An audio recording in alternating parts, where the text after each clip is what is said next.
আমরা এসেছি চরের মানুষ কোথায় চিকিৎসা করে সেটা দেখার জন্য। তা আসলে আজকে আমরা যাচ্ছি সেই কাঙ্ক্ষিত জায়গায়, সাথে থাকুন আমাদের। আর কত দূর? দূরে পরে দেখাই, দেখি কত দূর যাওয়া যায়। আসলে চরের মানুষের জীবন এমনই হয়, কারণ তাদের চিকিৎসা করার মতো কোনো জায়গা নেই, হাসপাতাল নেই।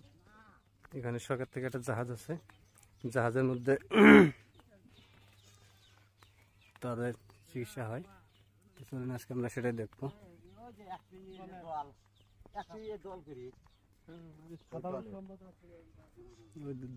দূরে দেখা যাইতেছে একটা জাহাজ, সেটাই আসলে হাসপাতালের ক্যাম্প।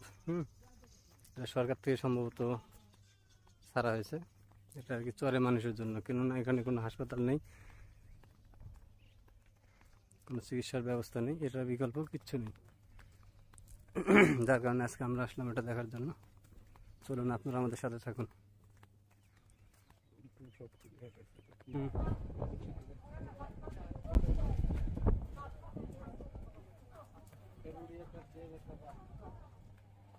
দেখুন কত মানুষ সিরিয়ালে আছে। আসলে এটাই চরের মানুষের জন্য।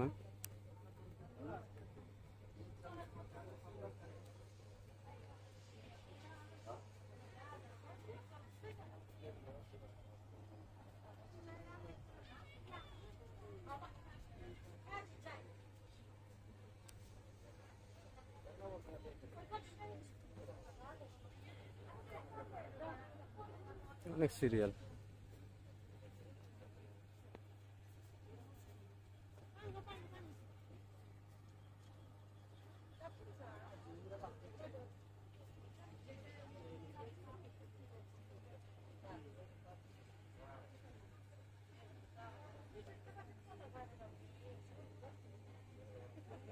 পাঠাতে কিন্তু সচরাচর সাধারণ অপারেশনগুলো এখানে হয়ে থাকে।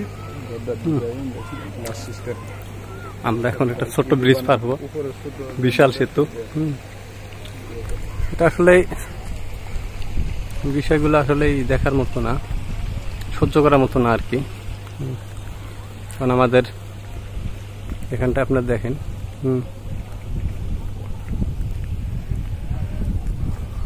সাগরের কিনারা দিয়ে জাহাজ এসে থেমেছে। এখানে ভ্রাম্যমাণ চিকিৎসালয়, চিকিৎসা হয় চরের মানুষের জন্য, কারণ তারা আসলে কোথাও যেতে পারে না। তো বাড়িটা সিস্টেমটা দেখেন, এখানে আর কি ওনারা তো না আর কি।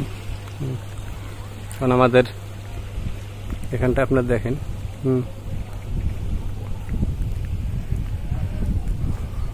সাগরের কিনারা দিয়ে জাহাজ এসে থেমেছে। এখানে ভ্রাম্যমাণ চিকিৎসালয়, চিকিৎসা হয় চরের মানুষের জন্য, কারণ তারা আসলে কোথাও যেতে পারে না। তো বাড়িটা সিস্টেমটা দেখেন, এখানে আর কি ওনারা ব্যানার দিয়ে দিয়েছে, এখানে ছবি তোলা ভিডিও করা নিষেধ। তবু আমরা করছি আপনাদেরকে দেখানোর জন্য। আপনাদের জন্য একটু কষ্ট না করলে আপনাদের মাঝে ভালো জিনিস তুলে ধরবো কিভাবে? আমরা হাঁটছি, অনেক দূর হাঁটলাম, বহু দূর হাঁটলাম। তো আসলে এগুলো আমরা যদি চরে কখনো না আসতাম, এগুলো আর কি বুঝতে পারতাম না চরে মানুষ কতটা কষ্টে দিন কাটায়। তাদের এখান থেকে হাট বাজার 3 থেকে 4 কিলো দূরে। এখানকার যানবাহন একমাত্র শুধু ঘোড়ার গাড়ি ছাড়া আর কিচ্ছু নেই, একটা সাইকেলও নেই, শুধুমাত্র ঘোড়ার গাড়ি, তাও সেরকম চোখে পড়ে না, খুব কম। তাই ওনারা পায়ে হেঁটে ধান, ভুট্টা, তারপর কাউন, এগুলো জিনিস ঘাড়ে করে মাথায় করে উভয় নিয়ে গিয়ে বিক্রি করে বাজারে। ঘোড়া গাড়ি সারাদিন 2-1টা চলাচল করে, যার কারণে তারা অতটা মানে সময় মেনটেন করতে পারে না আর কি। যার কারণে তারা ঘাড়ে করে মাথায় করে যে যেভাবে পারে উঠে নিয়ে যায় বিক্রি করার জন্য। এটা আসলে এদের জীবন। চরের মানুষের জীবনটা এরকম। সাগরের দেখেন কিনারা বহু দূরে দেখা যায় একটা চর, ওটাও আর কি মনে করেন যে 4-5 সেরকম চর না, মানে অল্প একটু জায়গার মধ্যে চর, তারপরে চতুর্পাশে পানি। যখন বন্যা আসে তখন তারা আবার আরেক সাইডে ওখান থেকে চলে যায়। এটাই চরাঞ্চল মানুষের জীবনমান।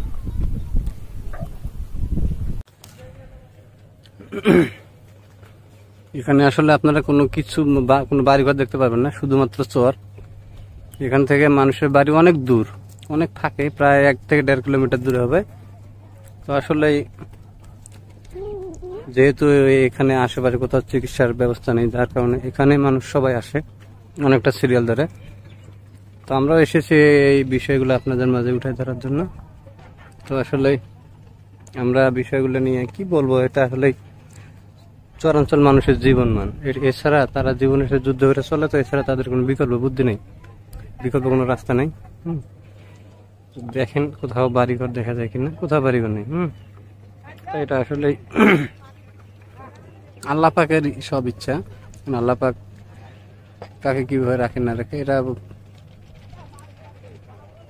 অনেকটাই মনে করেন এদের আশেপাশে কি বাড়িঘর নেই, অনেক ফাঁকে আছে বাড়ি, প্রায় 1.5 কিলোমিটার দূরে যাদের বাড়িঘর আছে তারা আসলে ওই বিলের মাঝখানে ওদের জমি জমা বাড়িঘর ছিল।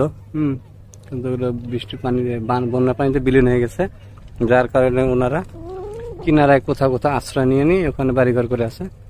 তো আপনাদেরকে সেগুলো আমরা ধাপে ধাপে দেখাবার চেষ্টা করবো ইনশাল্লাহ। তো আমার আসলে এখানে এসে আমি ভীষণ এক্সাইটেড, কেননা এদের জীবন মানে পুরোটা দেখে আমি এতটাই, মানে কি বলবো, আর বলার কিছু নেই।